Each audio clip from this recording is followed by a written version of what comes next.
एक ऐसे लीडर आप कह सकते हैं जिन्होंने इंडिया को एक अलग पर्सपेक्टिव से इंडिपेंडेंस लाने का ट्राई किया। तो देखिए, अगर हम बात करें बोस और गांधी के बीच के जो आइडियोलॉजी के डिफरेंसेस हैं वो काफी पॉपुलर है। नेताजी की इस आइडिया को नेहरू और गांधी यार दोनों यहाँ पे बहुत स्ट्रांगली अपोज करते हैं। ठीक है, अब ये क्या करते हैं, जनवरी 1941 के अंदर चुपचाप भेस बदल कर जो है अपने हाउस अरेस्ट से भाग जाते हैं। इंडियन नेशनल आर्मी जिसे आप आजाद हिंद फौज भी कहते हैं दोस्तों, इसको स्टैब्लिश किया जाता है 1 सितंबर 1942 को।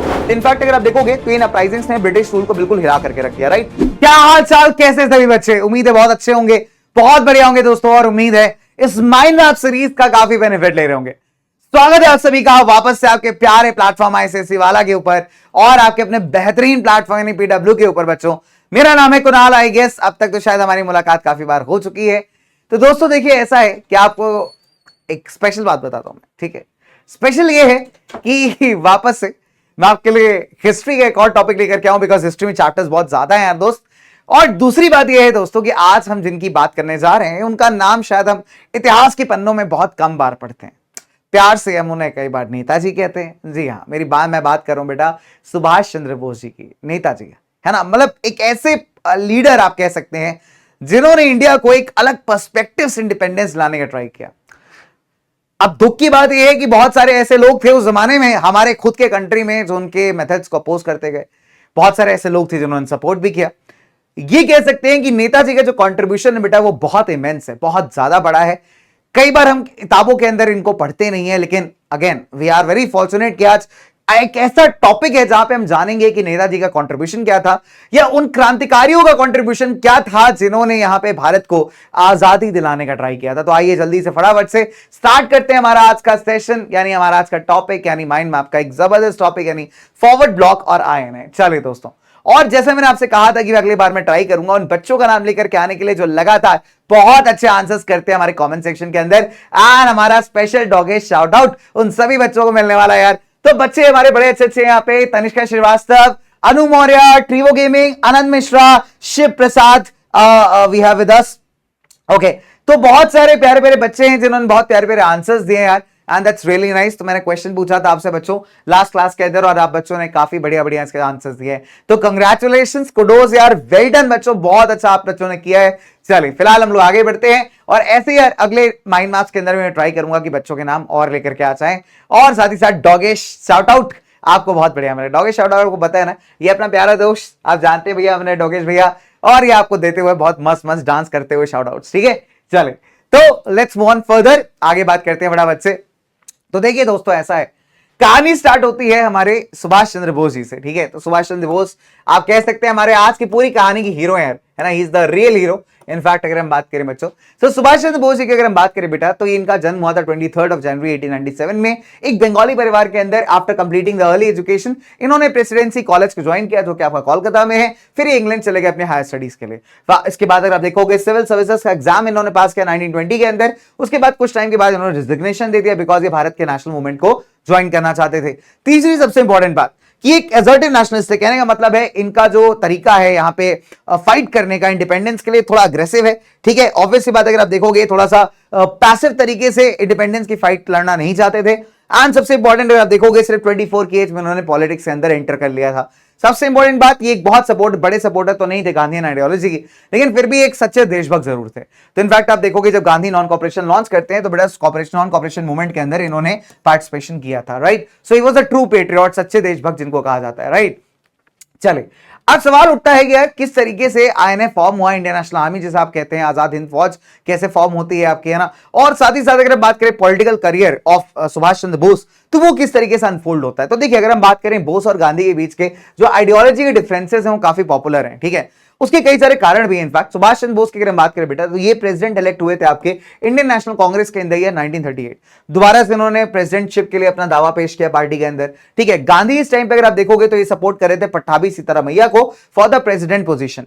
लेकिन सिंस काफी सारे रेडिकल एलिमेंट्स थे कांग्रेस के अंदर जिनका सपोर्ट आप देखेंगे सुभाष चंद्र बोस को मिलता है और दोबारा से ये बन जाते हैं reelected as a president of Indian National Congress.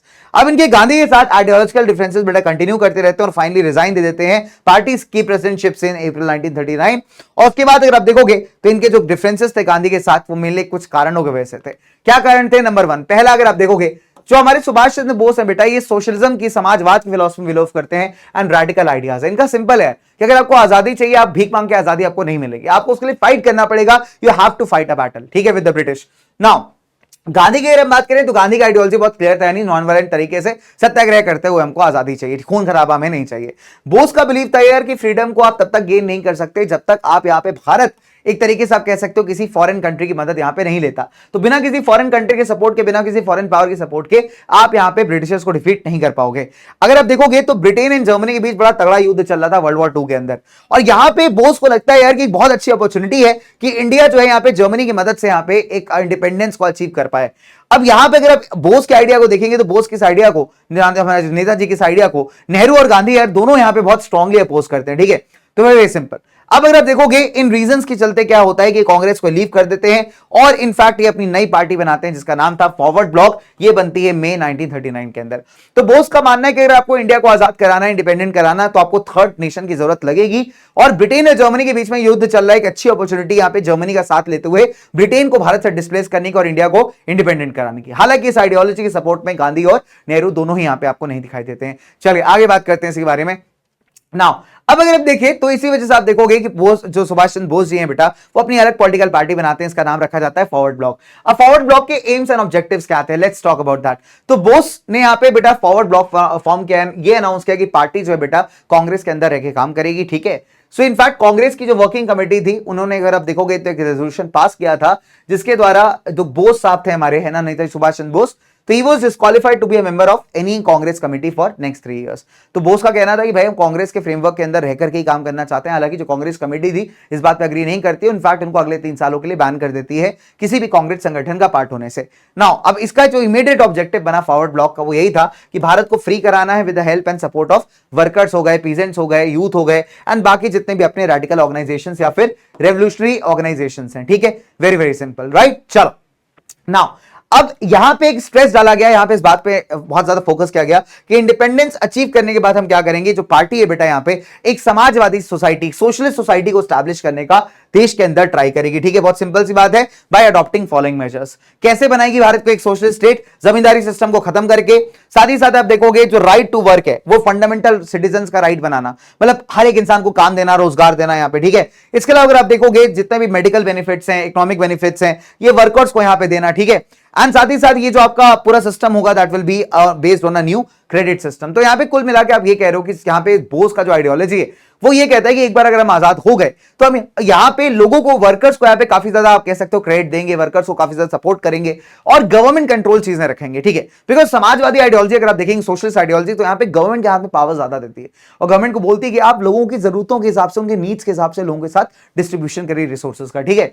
चलिए नाउ अब अगर हम बात करें तो यहां से कहानी थोड़ी आगे बढ़ती है और आप देखोगे कि बोस जो है हमारे नेताजी सुभाष चंद्र बोस जी बेटा, उनको सरकार यहां पे अरेस्ट कर लेती है। सिंपल, बहुत रीजन बहुत सिंपल है, बिकॉज ये एक स्ट्रॉन्ग पावर के फॉर्म में डेवलप कर रहे थे अपने आप को, अपनी पार्टी को अगेंस्ट द ब्रिटिशर्स। तो यहां पे क्या होता है, बोस जी को अरेस्ट कर लिया जाता है उनके रेडिकल आइडियाज की वजह से, और जो एंटी गवर्नमेंट फीलिंग्स जो है लोगों के बीच में प्रमोट कर रहे थे, किसके अगेंस्ट, ऑब्वियसली बात है ब्रिटिश सरकार के अगेंस्ट, ठीक है।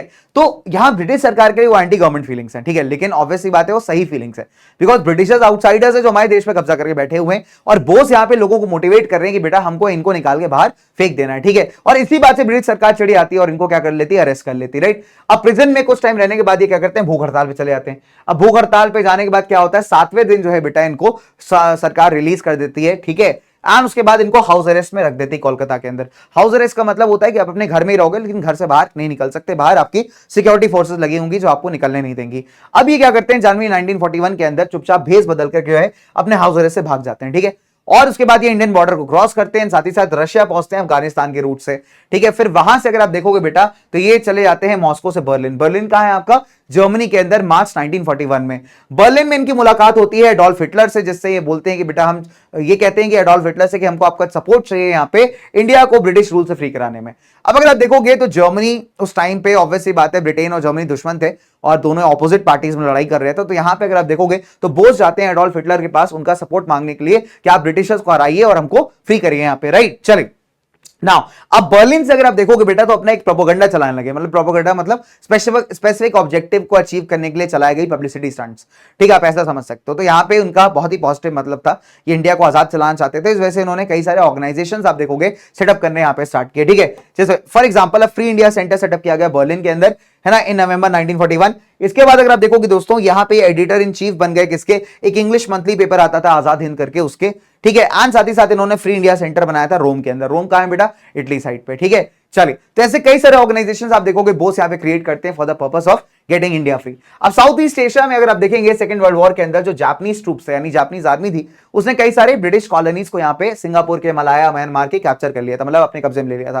तो एज अ रिजल्ट क्या होता है, बहुत सारे जो मतलब आप मान लीजिए इंडियंस थे वो यहाँ पे प्रिजनर्स ऑफ वॉर बन गए। मतलब ऑब्वियसली बात है, अगर कोई आर्मी कहीं पे कैप्चर करती है, कहीं अटैक करती है, तो वहां पे जितने भी लोग कैप्चर होते हैं वो आपकी पीओडब्ल्यू मतलब प्रिजनर्स ऑफ वॉर्स कहलाते हैं, ठीक है, ठीक है। मतलब युद्ध के अंदर जिन सोल्जर्स को कैप्चर किया गया, जिन लोगों को कैप्चर किया गया, वो बन जाते हैं आपके प्रिजनर्स ऑफ वॉर, ठीक है। तो अभी क्या होता है, ये जितने भी सोल्जर्स थे आपके भारत को ब्रिटिश राज से आजाद कराना चाहते थे, इसलिए क्या होता है यहाँ पे एक इंडियन इंडिपेंडेंस लीग का फॉर्मेशन किया जाता है, जिसके फॉर्म करने वाले जो बंदे हैं बेटा उनका नाम है रास बिहारी बोस। तो ये भी एक तगड़े क्रांतिकारी रेवोल्यूशनरी बंदे थे। तो ये क्या करते हैं, कि इंडियन इंडिपेंडेंस लीग को यहाँ पे फॉर्म करते हैं। अब जो मेजर एम था यहाँ पे इस लीग का बहुत सिंपल था कि यार इंडियन सोल्जर्स को मोबिलाइज करना, मोटिवेट करना, ठीक है, अपनी कम्युनिटी को एकजुट करना ताकि भारत को आजाद कराया जा सके, ठीक है। चलिए, अब अगर हम आगे बात करें बच्चे, the formation of the Indian national army, इसको हम आईएनए कहते हैं। अब रास बिहारी बोस कौन है बेटा, एक इंडियन रेवोल्यूशनरी क्रांतिकारी है, ठीक है, और साथ ही साथ इंडियन इंडिपेंडेंस लीग को इन्होंने आप कह सकते हो बेटा ऑर्गेनाइज किया था, बनाया था, और टोक्यो में कॉन्फ्रेंस प्लान की थी, ठीक है। अब एम क्या था इस कॉन्फ्रेंस को होल्ड करने का, कि भाई जितने भी जापान के मिलिट्री ऑफिसर्स हैं उनसे मुलाकात करना। तो मेन प्रोग्राम कॉन्फ्रेंस के बहुत सिंपल थी कि यहाँ पे इंडियन आप कह सकते हैं सपोर्ट को एक तरीके से एक्सपैंड करना, उसको स्ट्रेंथन करना, ठीक है, इंडियन इंडिपेंडेंस लीग को मजबूत बनाना, और इसके अलावा अगर आप देखोगे एक इंडियन नेशनल आर्मी यहां पे बनाना, राइट, एक इंडियन नेशनल आर्मी यहां पे क्रिएट करना, ठीक है। चलिए, जिससे कि क्या हो सके बच्चों यहाँ पे अपन इंडियंस को आजाद करा पाए, ठीक है। चलिए, तो वेरी वेरी सिंपल, तो हमने क्या देखा यहाँ पे, फटाफट से लास्ट पॉइंटर से जल्दी से इसको देखते हैं कि formation of the Indian national army. तो रास बिहारी बोस कौन है, एक इंडियन रेवोल्यूशनरी है। इन्होंने क्या किया यहाँ पे, सिंपल सी बात है, इंडियन इंडिपेंडेंस लीग को ऑर्गेनाइज किया और टोक्यो कॉन्फ्रेंस को प्लान किया। टोक्यो कॉन्फ्रेंस का ऑब्जेक्टिव क्या था, यहाँ पे मिलिट्री ऑफिसर से जापान के मिलना।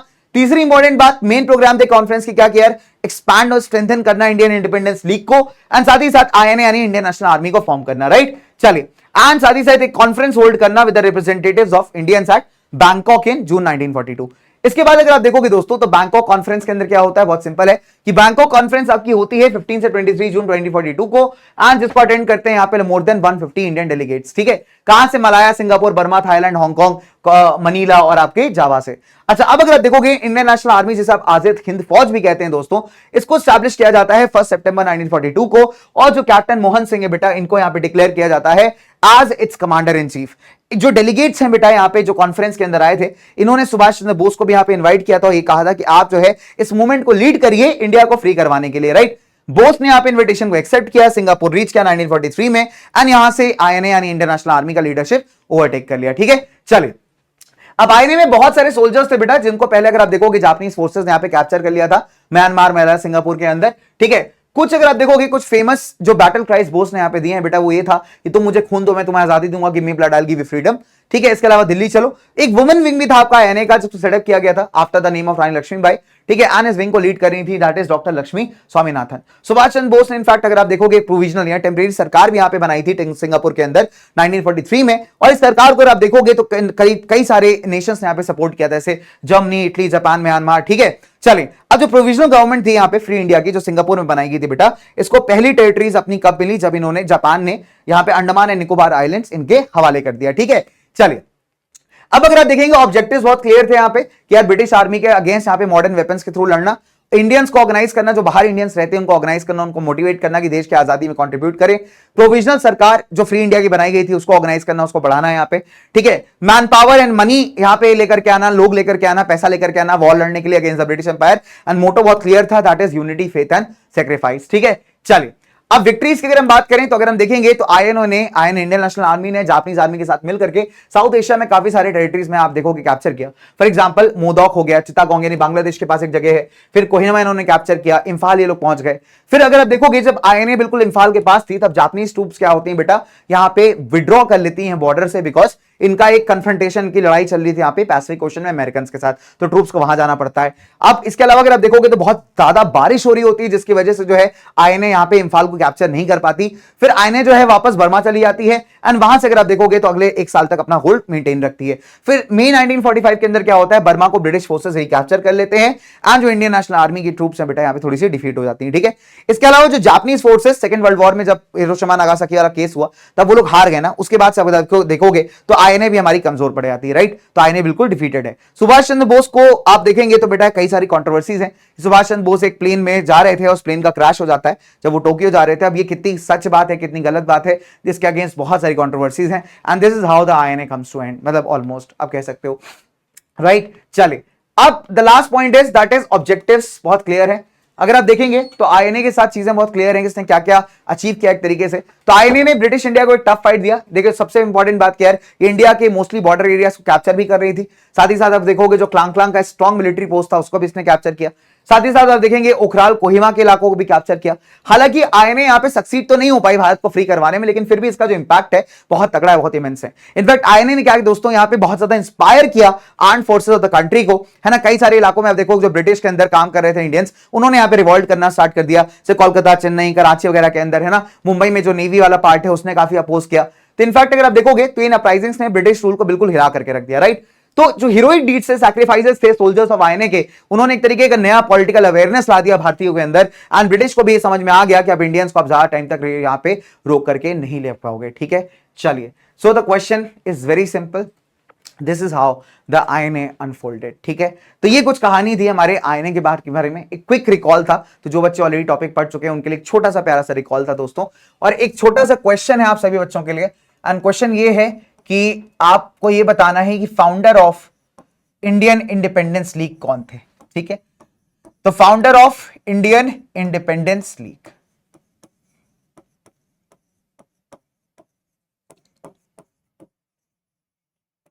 डन। चलिए so this was a small recall, है ना, अबाउट आईएनए। तो आई होप बच्चों ये आपके लिए सब्सटैंशियल रहा होगा, है ना, एंड काफी कुछ आप सीखोगे। बहुत आराम से देखना है इसको, कोई टेंशन नहीं है, ठीक है। छोटा सा ही वीडियो है and the most important part is कि अभी हम लोग जब वन शॉट्स करेंगे आगे तो विल स्टडी इन डिटेल। इसका थोड़ा सा आइडियोलॉजी बस यही है कि आपको एक आइडिया लग जाए कि इस पूरे टॉपिक के अंदर यहाँ पे दिया क्या हुआ है, ठीक है। So it started with Subhash Chandra Bose, उनका अर्ली लाइफ, उनका करियर, उनके differences with Congress and Gandhi, कैसे उन्होंने अलग होकर के फॉरवर्ड ब्लॉक बनाया। फिर आप देखोगे आगे चल के राज बिहारी बोस एक और तगड़े नेशनलिस्ट और तगड़े रेवोल्यूशनरी आपको दिखते हैं जो कि इंडियन इंडिपेंडेंस लीग क्रिएट करते हैं। फिर कैसे आप देखेंगे कि बोस यहाँ पे कॉन्टैक्ट में आते हैं उनके और कैसे तरीके से आईएनए का लीडरशिप संभालते हैं। आईएनए जापानीज के साथ मिलकर के काफी लंबा चौड़ा आप कह सकते हो इलाके कैप्चर करती है, बट सिंस जापानीज ट्रूप जब हारते हैं तो आईएनए की भी यहाँ पे आपको हार देखने को मिलती है एंड ब्रिटिशर्स वहां से इलाकों को रिकैप्चर कर लेते हैं। सो नो डाउट आईएनए अपने ऑब्जेक्टिव में तो सक्सेस नहीं हो पाई पूरी तरीके से, but still it created the political awakening जो हमारे इंडिया में काफी टाइम से बहुत ज्यादा मिसिंग था and that's a biggest achievement guys, ठीक है। सो सुभाष चंद्र बोस एक प्लेन क्रैश में किल हो जाते हैं जब वो टोक्यो जा रहे होते हैं। हालांकि अगेन बहुत सारी मिस्ट्री है इसके अराउंड भी, ठीक है, किसी और दिन डिस्कस करेंगे। चलो so bye everyone, take care, ठीक है, एंड मिलते हैं आपसे। Love you guys, take care and stay tuned, bye.